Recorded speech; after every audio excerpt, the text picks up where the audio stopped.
what time you'll be viewing this video, but hello everyone. And I'm recording this just before Christmas 2017, in the early part of December. And what you're viewing on the screen is the file handling program for Adobe, the Adobe suite called Adobe Bridge. And the images that you're seeing up there are some original artwork that I did for the cover of the book. Now I'm going to open this up, one of these up in show you it enlarged. Hopefully should come up in InDesign, or no, it'll come up. Let's see here. Oops, didn't work. Something is happening, and it's not exactly. Here we go. Let's open it with.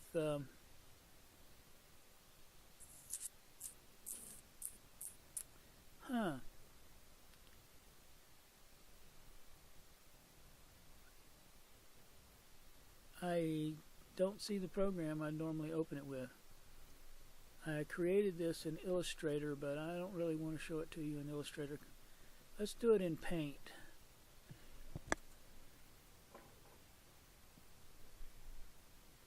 I'm designing this cover because the book, it's an apologetics book, and it's documented. It's cited in the whole 9 yards. It's not just my own speculations, period, my own opinion, period. I back up what I say with citations. The Westbow Press does a lot of things. They would even perhaps design the cover, but I wanted a custom cover designed by myself. I have to do all my own editing. Okay. It's way too big. Let me see if I can reduce the size here. I wish they had allowed me to do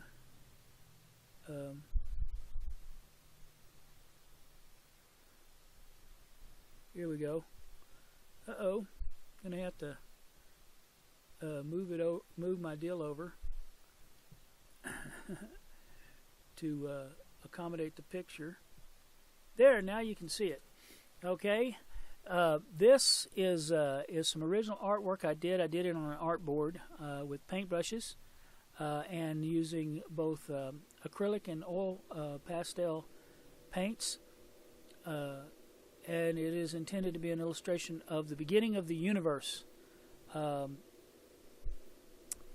least from one of the worldviews. There are 3 scientific worldviews currently in vogue that the book talks about. This is supposed to be an illustration of those, or one of those anyway. Some people think this would be a illustration of what happened in Genesis chapter 1, where God said, "Let there be light." And you see the words "Let there be light" written on there. I did that. The image is intended to be a representation of any of the 3, actually. If you believe one worldview, this is the or actually 2 of the worldviews. This is actually the singularity blowing up or expanding, however you want to put it, into the 3-dimensional universe. In the Bible, it would just be representation of when God said, "Let there be light," and there was light. It's only about light. It's not about matter or any other kind of energy. But that is the theme of the book, is to compare these 3 worldviews and show the weaknesses and strengths of the various worldviews. And my conclusion is that the creation account in Genesis gives us the optimal creation event established by what we know from science, not scientists' opinions per se, but many other aspects of this. Let me show you some of the book itself, at least as laid out in InDesign. And go back to here, and we're going to change to a different screen. Let me move this back over so you can see it. Yeah. I'm going to open up paperback. Let me do it this way. Open. So this is a file management program. So I'm going to different files. And this is the entire book. Here's the biological debate. And I will open this up. Should open up in InDesign. It's an InDesign program. And any background noises you hear or any difficulties is because I used to use this mic when I was in school. It worked perfectly fine. For some reason, sometimes it kind of messes up. I have to get close enough to it to be sure that it picks me up. But sometimes it distorts because I'm so close. So it's a balancing act. If I get too close, it kind of distorts. If I get too far away, it makes it hard for you to hear. It used to work a lot better than this. Okay, so we're opening up the program. You can see the progress. This is taking way too long, but I wanted to show you. This is the software that I actually used to design the book, the layout of the book. And this is the layout for the paperback, a paperback version, which is probably what Westbow is going to publish it in, that in an ebook. So, versions, and the Westbow Press gives me worldwide distribution. I suspect that a great deal of that is the ebook, but there will be a print version, and it'll probably be in paperback. It'll be one of those better forms of paperback, not the cheap ones like you get. Now here is the actual part of the actual text of the book itself. Let's see. I need to navigate around here. So I'm going to center this a little better, and I'm going to zoom out.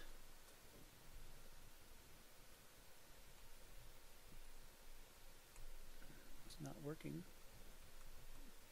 My keyboard is not working. Let's see. I'll use the actual controls. All right. I see that it had me on a back page. Let's see here. Okay. This is a rather long chapter. These chapters are kind of short and snappy, actually. And see, the advantage of this program I'm using to show you all this is that it allows me to navigate from page to page and still operate the controls. It doesn't occlude the bill. See, and this is I'm going to show you the title here by moving this up here. Biological Debates Between Worldviews. Okay, this is the chapter name. This particular file is an entire chapter of the book. Bring this back down. Scroll this up just a tad. I think. Oops, here we go. And bring that back up. Oops, I got to go to the right spot. All right. And you can see, wow, I love it when it does stuff like this. My computer is too slow. This debate inevitably begins with Darwin. Why? Before Darwin, evolution was a weak and anemic position believed by those who didn't want God but had no coherent theory to exclude him. I know evolutionists will reject this position, which I hold, but it is accurate. Darwin did something that none before him had done, offered what at the time seemed to be a way forward for the rising tide of desire among atheistic scientists to exclude God from creation. His theory was flawed. It was a philosophical sop. I don't know. I can read this very easily on my screen. I'm going to increase the zoom in a little bit. There we go. Now I have to adjust. Shoot. This is a lot easier when you don't have to worry about navigating the... Oops, going the wrong way. All right, here we are.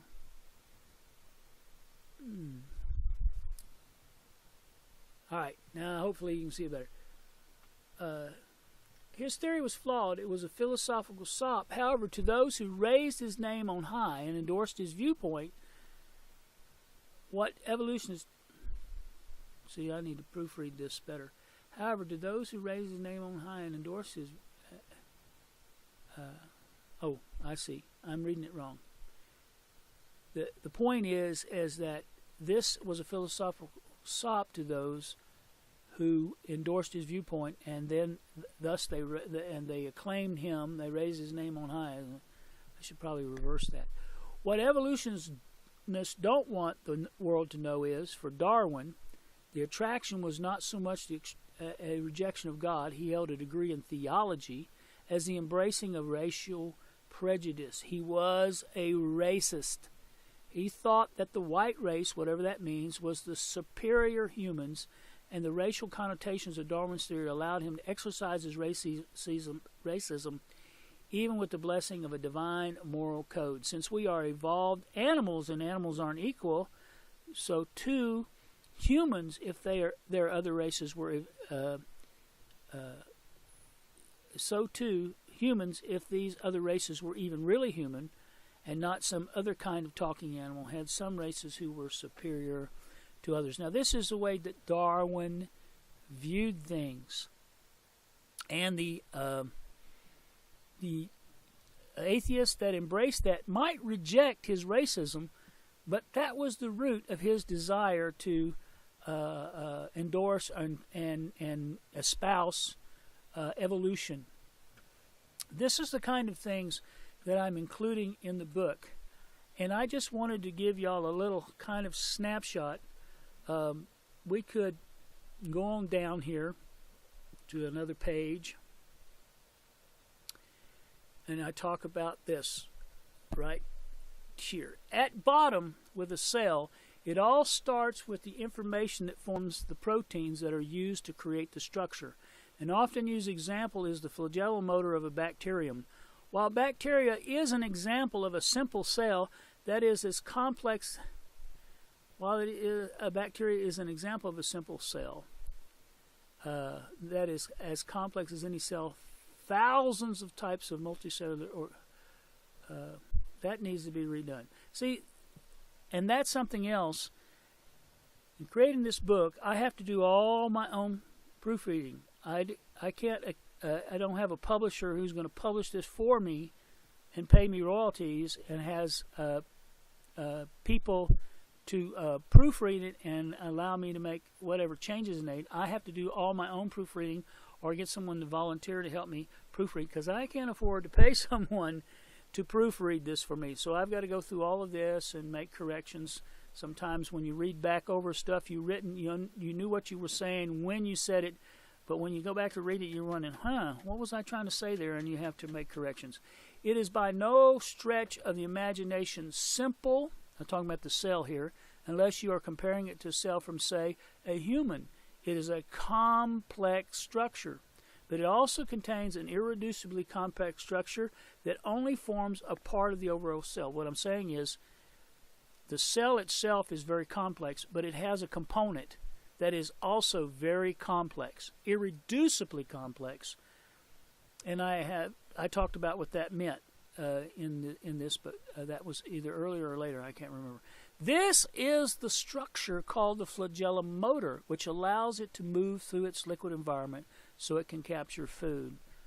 Anyway, I'm not going to read all of this to you, but I was just wanting to give you a snapshot into what I am doing with this. I am looking at so-called scientific evidences for evolution, so-called scientific evidence for intelligent design, and the creationist viewpoint on these things, and comparing them, and we are looking at which one has the best explanatory power to produce the desired results. In my conclusion, I allow the readers of the book to sort of draw their own conclusion, but in the book I give them my conclusion, which is that creationism and the account in Genesis chapter 1 is the best explanation for what we see in through scientific means in how the universe came into being, how animal life came into being, how the planet Earth became what it is, and all of these kinds of things. So this is what I'm trying to do.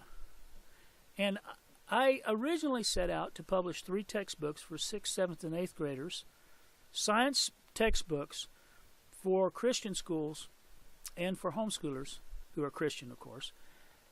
And I figured that I needed to get my credentials established, so I wrote this book to sort of establish a credibility base. This is intended for adults. And then when I write the science textbooks, I will target them to the students. But I have to get published first, and that is the goal of this account. Whether you're looking at this on Patreon or whether you're looking at this on GoFundMe, I'm trying to raise $1,000 so that I can get this book published. Still needs some work, so I'm not in a rush. There's time. I got a few months' worth of work, at least polishing the book editorially, because they won't do that, and putting in all the citations and stuff to back up what I say. So anyway, I thank you for your time in watching this video. I hope that the things I've shown you have piqued your interest enough to want to give some amount. It doesn't matter if it's a nickel. It doesn't matter if it's $100 or if it's $500. I just need to raise $1,000, and a bunch of small donations will get me to my goal as easily as the large, not as easily, but it will get me to my goal when it might be harder to find people who are willing to fund me at higher levels. So I would appreciate any amount that y'all would be willing to give. If you're giving on Patreon, you can set that up in a monthly situation, so you can give a smaller amount every month. Or if you want to just give a one-time donation of any amount, you can do that on my GoFundMe account. And links are supplied on Facebook on my wall. So thank you again for your time, and God bless those who decide to help me with this project. And you will be an instrumental part in everything that I do in publishing books from this point forward, because this will become, if this succeeds, it will give me the start I need in the publishing world in order to get my works published and not have to do this every time. So we thank you for your time again. God bless you, and we'll be signing off.